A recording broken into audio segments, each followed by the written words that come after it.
وہاں پہ اٹیک کیا گیا ایران کی جانب سے اور کافی میزائل داغے گئے. لیکن جو زیادہ حملہ ہوا ہے کویت کے اندر بھی حملہ ہوا, لیکن زیادہ جو حملہ ہوا وہ دو ملکوں کے اندر. ایک بحرین میں جہاں پہ امریکی بحری بیڑا موجود ہے, وہاں پہ اس ایریا میں بہت زیادہ اٹیک ہوئے ہیں. بحرین کے اندر جو فیسلٹی ہے امریکہ کے پاس. اور دوسرا یو اے ای میں بہت زیادہ اٹیک ہوئے ہیں, اور یو اے ای میں کئی بم ایسی جگہوں پہ جا کر لگے ہیں جہاں پہ یہ کہا جا رہا تھا کہ امریکنز وہاں پہ رہتے ہیں. یعنی رہائشی علاقوں میں بھی بم لگے ہیں جا کے. ایک بہت بڑا ہوٹل ہے اس کے جلنے کے مناظر نظر آ رہے تھے. پھر جب یہ پتہ چلا کہ یہاں سے کچھ فلائٹیں نکلنے والی ہیں دبئی سے اور لوگ یہاں سے نکل رہے ہیں, تو پھر ایئرپورٹ کے اوپر بھی ڈرون حملہ ہوا. پھر اسی طرح بحرین میں بھی ایئرپورٹ کے اوپر ایک ڈرون حملہ ہوا. تو ایران جو ہے وہ بڑا اگریسولی آیا. یہ ایک دم یہ توقع کوئی نہیں کر رہا تھا کہ ایران اتنا اگریسولی آئے گا, اتنے جارحانہ انداز میں ایران جواب دے گا, اس کے بارے میں کوئی سوچ بھی نہیں سکتا تھا. اب امریکہ کے لیے نا ایک اور بہت بڑا پرابلم پیدا ہو گیا. ڈونلڈ ٹرمپ کو اس لڑائی کو بہت جلدی کنکلوڈ کرنا پڑے گا, اور یہ دکھائی بھی دے رہا ہے. ڈونلڈ ٹرمپ نے ایک پارٹی میں شرکت کی, وہاں سے بھی ویڈیوز آئیں اور ایسا شو کیا گیا جیسے انہیں کوئی جلدی نہیں ہے, کوئی پریشانی نہیں ہے. یہ ویژولز کریٹ کیے گئے, لیکن یہ سب جانتے ہیں کہ یہ کام انہیں بہت جلدی کرنا پڑے گا. ایران کے ساتھ اس لڑائی کو طول نہیں دیا جا سکتا.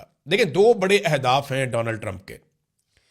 پہلا ہدف تو یہ ہے کہ ایران میں رجیم چینج ہو جائے, لیکن یہ رجیم چینج وہ زمین پر اترے بغیر کرنا چاہتے ہیں. یعنی اگر ایران کی سرزمین پہ کوئی فوجی باہر سے آئیں گے تو ایران کی ساری جو عوام ہے وہی فوج بن جائے گی, وہ ایک بہت بڑی مصیبت بن جائیں گے, اور ایک ایسی دلدل میں آنے والی فوج پھنس جائے گی جس سے وہ کئی دہائیوں تک نہیں نکلے گی یا کئی سالوں تک نہیں نکلے گی. لہذا وہ زمین پر اترے بغیر ایران کے اندر رجیم چینج کرنا چاہتے ہیں. کیا رضا پہلوی یا ان کے لوگ اتنے مقبول ہیں ایران کے اندر؟ تو اس کا جواب ہے کہ نہیں. چلیں, اگر آپ یہ بھی کہیں کہ آیت اللہ خمینی کے یا ان کا جو اقتدار ہے اس کے لوگ بہت سارے مخالف ہیں یا انہیں پسند نہیں کرتے, تو دوسری طرف جو امریکنز کے لوگ ہیں یا جو اسرائیل کے قریبی لوگ ہیں, رضا پہلوی وغیرہ جو ہے, ان کے بھی کوئی اتنی بڑی فالوئنگ نہیں ہے ایران کے اندر. تو ایک بڑا میس کریٹ ہو جائے گا. اور اگر کچھ اہداف حاصل کر بھی لیے گئے اور رجیم تبدیل نہ ہوا تو امریکہ نے پھر کیا حاصل کیا؟ تو انہیں بہت جلدی کرنا پڑے گا, ان کے پاس وقت کم ہے, کیونکہ ایران نے آبنائے ہرمز جو ہے اس کو بند کر دیا ہے. یہاں سے دنیا کا 20% پیٹرول جاتا ہے, اور یہ ایک بہت بڑا جھٹکا لگے گا پوری دنیا کو. دوسرا, ایران نے جس قسم کا اٹیک کیا ہے مڈل ایسٹ کے اندر مختلف ممالک پہ, یعنی یو اے ای کی مارکیٹ بہت بری طرح متاثر ہوگی. یو اے ای کا جو سارا کاروبار ہے جس پہ وہ بہت پیسہ بناتے ہیں وہ ٹورزم کا ہے اور ان کا ریئل اسٹیٹ کا کاروبار ہے. یہ اب قیمتیں ایک دم نیچے گریں گی. منڈے کو امریکہ میں جب مارکیٹ کھلے گی اور جب دوبارہ پوری دنیا بیٹھے گی, شیئر اوپر نیچے ہوں گے, تو پتہ چلے گا کہ دنیا کہاں کھڑی ہے, اسٹاک مارکیٹ کہاں کھڑی ہے. یہ آپ کو پتہ چلے گا منڈے کو, اور اس کو مصنوعی طور پہ کنٹرول کرنا بہت مشکل ہوگا. یہ امریکہ کی مارکیٹ ہے, تو اب منڈے والے دن یہ پتہ چلے گا. عالمی سطح پہ تیل کی قیمتیں کہاں پہ جائیں گی یہ بھی آپ کو پتہ چلے گا. تو اس کو جلدی کنکلوڈ کرنا ہے امریکہ نے. اس کو بہت پرابلم ہے کہ یہ رجیم چینج اگر کرنا ہے تو یہ چند دن کے اندر اندر انہیں کرنا ہے. زیادہ ٹائم ان کے پاس نہیں ہے. زیادہ ٹائم لگے گا تو باقی ممالک بیچ میں آئیں گے. رشیا اور چائنا پہلے اسٹیٹمنٹ دے چکے ہیں. پاکستان نے اسٹیٹمنٹ دیا لیکن گول بول دیا, آگے چل کے آپ کو میں بتاتا ہوں. تو امریکہ کو فوری طور پہ کرنا پڑے گا جو بھی کرنا ہے, وہ اس میں زیادہ ٹائم لگا نہیں سکتا. تو ان کو جلدی اپنے اہداف حاصل کرنے, اور وہ دکھائی نہیں دے رہا. ایران کو صرف صبر کرنا ہے اور ریٹیلیٹ کرتے رہنا ہے. اگر ایران یہ ٹائم گزار گیا اور دوبارہ مذاکرات کی ٹیبل پہ بیٹھ گئے تو پھر ایران کی پوزیشن کچھ اور ہوگی, ویسی نہیں ہوگی جیسی اس وقت ہے. ان کی پوزیشن پھر بدل جائے گی, کیونکہ جنگ کے بعد جو ہے صورتحال کچھ اور ہوتی ہے. پھر بہت سارے اور فریقین بھی بیچ میں بیٹھ جاتے ہیں, تو ایران ایک وکٹم کے طور پہ بھی سامنے آ سکتا ہے. دوسرا ہدف جو امریکہ کا ہے وہ ایران کی دفاعی صلاحیت, خاص طور پہ جو ان کی میزائل کی صلاحیت ہے اس کو ختم کرنا. اب چاہے وہ کسی بھی طریقے سے کریں, ان کو تباہ کریں, ایران کے ساتھ مذاکرات کر کے کریں یا کچھ بھی کر کے کریں, انہیں یہ ختم کرنا ہے. اب یہ اہداف کیسے حاصل کیے جا سکتے ہیں؟ ایران اب کبھی بھی اپنے ہتھیاروں کو نہیں چھوڑے گا, کیونکہ یہی اس کی لائف لائن ہے. ایران کو یہ سمجھ آ گئی ہے کہ اگر یہ میزائل بھی اس کے پاس نہ ہوتے تو وہ کسی کو بھی جواب نہ دے سکتا. تو خطے کے ممالک کے لیے بھی اچھی خبر نہیں ہے. پورے خطے کو آگ کے اندر جھونک دیا گیا ہے, اور نہ ہی ایران کے لیے اچھی خبر ہے. اور امریکہ کو یہ جو کچھ بھی کرنا ہے وہ بہت تیزی سے اور جلدی جلدی کرنا پڑے گا. اور جنگ کے اندر آپ کو پتہ ہے صحیح خبریں آ نہیں رہی ہوتی, تو ہم کوئی بھی بات جو آپ کو کریں گے، خاص طور پہ بڑے واقعات کے حوالے سے، بڑی شخصیات کے حوالے سے، ان کی تصدیق جب تک سرکاری سطح پہ نہیں ہوگی تب تک آپ کچھ نہیں کہہ سکتے. یعنی اگر ایران کے اندر کوئی بہت بڑی شخصیت شہید ہو گئی ہے تو پھر ایران اس کی کنفرمیشن کرے گا تو آپ کو پتہ چلے گا، اور ایران اتنی جلدی کرے گا نہیں. وہ جب تک کہ متبادل بندوبست نہیں کرے گا تب تک وہ کوئی کنفرمیشن نہیں دے گا، ایسا دکھائی دیتا ہے. دوسری بات یہ ہے کہ آیت اللہ خمینی کے کچھ عزیز، ان کے ایک بیٹے کے بارے میں اطلاع آئی، ان کی بہو کے بارے میں اطلاع آئی، ان کے ایک داماد کے بارے میں اطلاع آئی کہ وہ شہید ہو گئے، اور جب کمپاؤنڈ کے اوپر اٹیک کیا گیا اسرائیل اور امریکہ کی جانب سے. ناظرین، تھوڑا سا پاکستان کی جانب آئیں تو پاکستانی وزیر اعظم نے کچھ ٹویٹس کیے ہیں. انہوں نے بتایا جی ان کی بات ہوئی امیر قطر سے، سعودی عرب کے ولی عہد محمد بن سلمان صاحب سے، شیخ محمد بن زید ال نہیان UAE کے جو سربراہ ہیں، حکمران ہیں، ان سے بھی بات ہوئی ہے. تو شہباز شریف صاحب نے ان کا نام لیا، ان سے بات کی، لیکن ایران کے حکمرانوں سے شہباز شریف صاحب نے بات نہیں کی. نمبر 1. نمبر 2، ایک اور چیز بڑی امپورٹنٹ ہے کہ شہباز شریف صاحب نے کہیں پہ بھی امریکہ کا نام نہیں لیا. یہ جنگ امریکہ نے شروع کی ہے، ایک جگہ پہ انہوں نے اسرائیل کا نام لیا، اور انہوں نے ایران کی بھی مذمت کی کہ ایران نے خلیجی ممالک کے اوپر کیوں میزائل داغے جہاں پہ امریکی اڈے موجود تھے. تو یہ تو obvious تھا، جہاں پہ امریکی اڈے ہوں گے وہ وہیں پہ جواب دیں گے.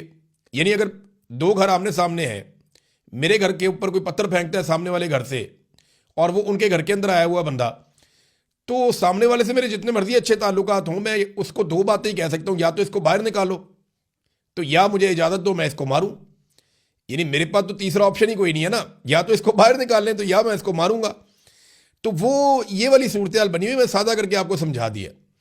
اب یہاں پہ پاکستان کے وزیر اعظم نے ایک تو ایرانی قیادت سے بات چیت نہیں کی، ان کے بارے میں کچھ نہیں لکھا، نہ ہی امریکہ کے بارے میں انہوں نے کچھ لکھا، اور امریکی صدر کو شہباز شریف صاحب سیویئر کہتے ہیں جنوبی ایشیا کا. اس کے اوپر بھی میں نے ایک سروے کروایا. یہ ناظرین ذرا سروے آپ دیکھیں، آپ سروے دیکھیں گے تو آپ کو پتہ چلے گا کہ پاکستانی کیسے سوچتے ہیں اور شہباز شریف کیسے سوچتے ہیں. شہباز شریف صاحب نے جو کہا تھا، پہلے میں آپ کے سامنے رکھ دیتا ہوں کہ شہباز شریف صاحب نے جو کہا اس کے اوپر ہم نے ایک سوال کروایا عوامی سروے. ڈونلڈ ٹرمپ جنوبی ایشیا کا محافظ ہے، یہ شہباز شریف صاحب نے کہا. کیا آپ وزیر اعظم پاکستان شہباز شریف کے اس دعوے کو درست سمجھتے ہیں؟ ہاں کے لیے یا یس کے لیے 1 لکھیں، اور نہیں کے لیے یا نو کے لیے 2 لکھیں. تو پاکستانیوں نے اس کے اوپر ووٹنگ کی، اور اس میں جو واضح جواب آئے وہ 87.3% ہے، اور جن لوگوں نے خالی بحث کی وہ 12.7% ہے. اب آ جائیں جن لوگوں نے واضح جواب دیے ان کی پرسنٹیج کیا ہے.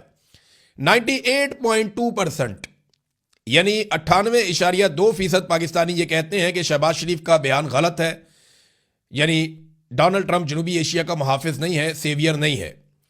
اور 1.8% لوگ شہباز شریف کے اس دعوے کے حامی ہیں، اور وہ یہ کہتے ہیں کہ ڈونلڈ ٹرمپ جنوبی ایشیا کا محافظ ہے. 2% سے بھی کم لوگ شہباز شریف کی سٹیٹمنٹ کے ساتھ کھڑے ہیں، اور 98.2% لوگ پاکستانی شہباز شریف کے بیان کے خلاف کھڑے ہیں. یہ ہے ناظرین صورتحال. اب دنیا کے اوپر اثرات کیا ہونے جا رہے ہیں دیکھیں. اس پہ ایران نے شکریہ ادا کیا پاکستان کا، حالانکہ پاکستان نے گول مول سٹیٹمنٹ دیا، اقوام متحدہ میں بھی نام نہیں لیا پاکستان نے اسرائیل کا، امریکہ کا، اور بغیر نام لیے پاکستان نے مذمتیں کی ہیں، ایران کے اوپر اٹیک کی بھی اور خلیجی ممالک کے اوپر اٹیک کی بھی مذمتیں کی ہیں. لیکن پاکستان نے کھل کر وہ سٹیٹمنٹ اس طرح سے نہیں دیا. جتنے بھی تجزیہ کار ہیں ان سب کا یہ ماننا ہے کہ ایران کے بعد پاکستان کی باری آئے گی اور پاکستان کو کمزور کیا جائے گا. دیکھیں نا، ایران کے اندر اگر نیا رجیم آ جاتا ہے تو پاکستان کے اوپر ایک دباؤ بڑھ جائے گا. پھر افغانستان کے ساتھ پاکستان کے پہلے ہی حالات خراب ہیں، انڈیا کے ساتھ بھی پاکستان کا بارڈر گرم رہتا ہے، تو پاکستان پہ ہر طرف سے ایک دباؤ بڑھے گا اور پاکستان کو دبایا جائے گا. اور مسلمان ملکوں کے نا 2 مسئلے ہوتے ہیں صرف ہمیشہ سے، یہ بات آپ پلے باندھ لیں. 2 چیزیں ایسی ہیں جو مسلمان ملکوں کے لیے مسائل بن جاتی ہیں. نمبر 1، ان کے وسائل. جتنے زیادہ کسی مسلمان ملک کے پاس وسائل ہوتے ہیں وہ پھر دوسروں کی نظر ہوتی ہے کہ یہ وسائل ہمیں ملنے چاہیے، جیسا کہ عراق کے ساتھ ہوا، لیبیا کے ساتھ ہوا، ان کا سارا تیل نکل گیا. ابھی وینزویلا کے ساتھ بھی یہی ہوا. اور دوسرا جو مسئلہ ہوتا ہے وہ مسلمان ملکوں کے ہتھیار ہوتے ہیں.